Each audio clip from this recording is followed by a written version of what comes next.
Assalamualaikum. I hope you all are fine and doing good. Welcome to new lecture and here we will draw triangle on Cartesian plane. ठीक है.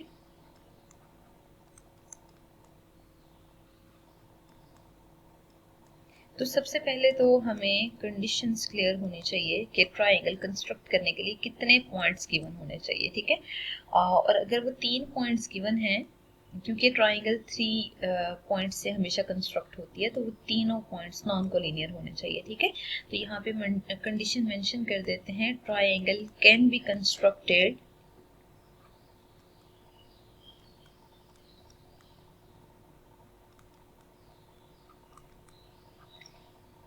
with the help of 3 points which are non-collinear. ठीक है. अगर वो collinear हो जाते हैं तो कंफर्म है कि ट्राइंगल कंस्ट्रक्ट नहीं होगी, एक स्ट्रेट लाइन आएगी.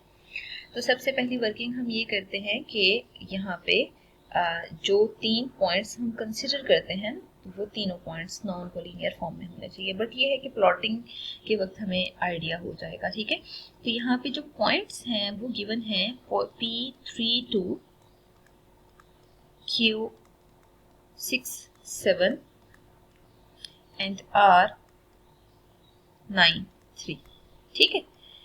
सबसे पहली वर्किंग ये होनी चाहिए कि हम इन तीनों पॉइंट्स को चेक करते हैं कि ये पॉइंट्स किस टाइप के हैं. ठीक है. मतलब ये किस क्वाड्रेंट में लाया करेंगे. ठीक है. ये मस्ट चेक कर लिया करें ताकि आपको आइडिया हो कि कौन से क्वाड्रेंट को आपने ज़रा ज़्यादा एक्सटेंड करना होगा. ठीक है. तो यहाँ पे आप देख सकते हैं कि जो तीनों पॉइंट्स हैं, इनको देख के लग रहा है कि ये फर्स्ट क्वाड्रेंट में है. ठीक है. अब फर्स्ट क्वाड्रेंट में एक्स और वाई की पीक वेरिएशन देख लें. तो यहाँ पे x3 है, 6 है, 9 है, सबसे मैक्सिमम वैल्यू 9 आ रही है. ठीक है. तो मैं यहाँ पे एक रफली मेंशन कर देती हूँ, x की वैल्यू 9 आ रही है मैक्सिमम और y की वैल्यू 7 आ रही है. आप देख सकते हैं y कोऑर्डिनेट जो है ना, मैक्सिमम वैल्यू 7 है. अब ये जो वैल्यूज आपको गिवन है ना, x की 9 तक और y की 7 तक, मैं इसी के अकॉर्डिंग यहाँ पे कार्टेशियन प्लेन एक ड्रॉ कर लेती हूँ. ठीक है.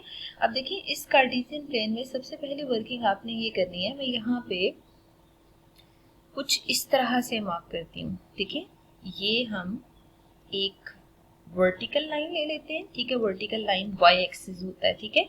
और एक आप ऐसे करें हॉरिजॉन्टल लाइन ले लें. ठीक है. लेकिन वर्टिकल लाइन और हॉरिजॉन्टल लाइन के लिए ना, आपको ये कंफर्म होना चाहिए कि x एक्सिस पे 9 और y एक्सिस पे 7 तक स्केल मेंशन हो सके. ठीक है. तो यहाँ पे हम स्केल बॉक्सेस को काउंट कर लेते हैं. 1 2 3 4 5 6 7. देखिए, जब मैं काउंटिंग लिख रही हूँ ना, 1 2 3 4 5 6, तो 7 की स्पेस नहीं है. ठीक है.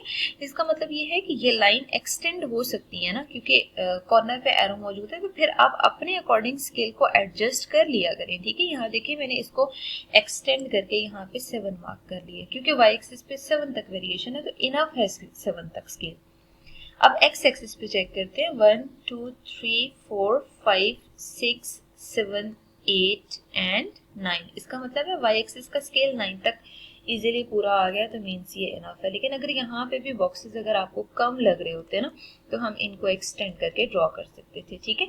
X axis, Y axis, X prime axis और वाई प्राइम एक्सिस को मेंशन कर लें. ठीक है. और जो इनका स्केल है ना, उसमें भी मतलब जितनी लाइंस आप ड्रॉ कर चुके हैं ना, उतनी लाइंस बेशक मार्क कर लिया करें, क्योंकि हमें इतना आइडिया है कि एक्स प्राइम और वाई प्राइम एक्सिस पे मजीद कोई पॉइंट लाई नहीं करेगा. ठीक है. उसकी रीजन ये है कि जो 3 गिवन पॉइंट्स हैं वो इसी रेंज में गिवन है कि फर्स्ट क्वाड्रेंट में प्लॉट हो जाएंगे. ठीक है. लेकिन अगर आपके पास यही डाटा चेंज हो जाता है ना, हम इससे नेक्स्ट क्वेश्चन एक ऐसा ट्राई करेंगे जिसमें ये वैल्यूज नेगेटिव भी होती हैं, तो उन नेगेटिव वैल्यूज के लिए फिर हम प्रॉपर प्लॉटिंग कर लेंगे. ठीक है.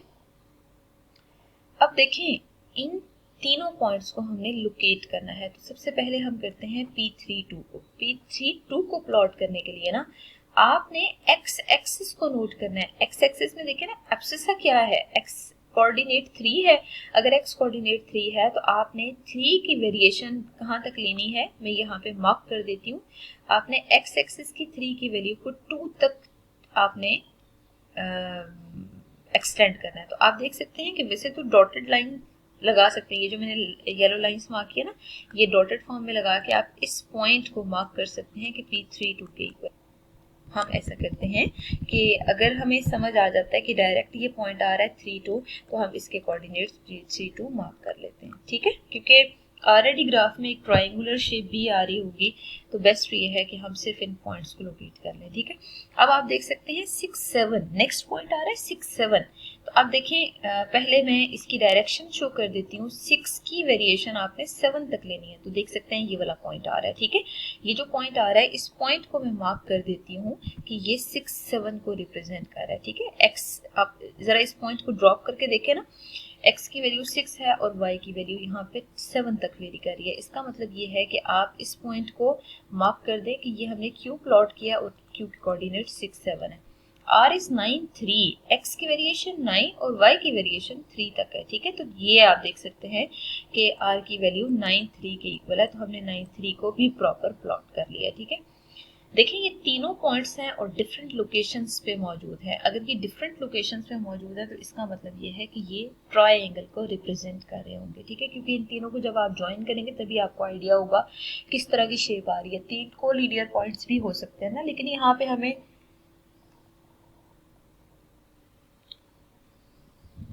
दिख रहा है कि ये तीनों पॉइंट्स डिफरेंट लोकेशन पे मौजूद हैं, ठीक है। अब हम ऐसा करते हैं कि P को Q से ज्वाइन करते हैं, ठीक है, with the help of scale, और Q को R से ज्वाइन करते हैं with the help of scale, और R को P से, ठीक है। मतलब आपने ना इन तीनों पॉइंट्स को आपस में ज्वाइन कर देना है। तो जब हमने इन तीनों पॉइंट्स को आपस में ज्वाइन किया तो ये जो शेप आ रही है 3 साइडेड आ रही है, इसका मतलब ये है कि आपने ट्रायंगल को कंस्ट्रक्ट कर लिया, ठीक है। तो आप देख सकते हैं प्रीवियस 2 लेक्चर्स में हमने एक लाइन सेगमेंट ड्रॉ की है ना। लाइन सेगमेंट एक स्ट्रेट लाइन होती है हैविंग 2 एंड पॉइंट्स, और यहाँ पे जब हमने शेप ड्रॉ किया तो 3 वर्टिसेस थी, वो तीनों पॉइंट्स डिफरेंट लोकेशन पे लाई कर रहे थे। तो इसका मतलब ये है कि ये जो ट्रायंगल PQR है ये हमने कंस्ट्रक्ट कर लिया, ठीक है। इसका नाम जो है ट्रायंगल PQR होगा।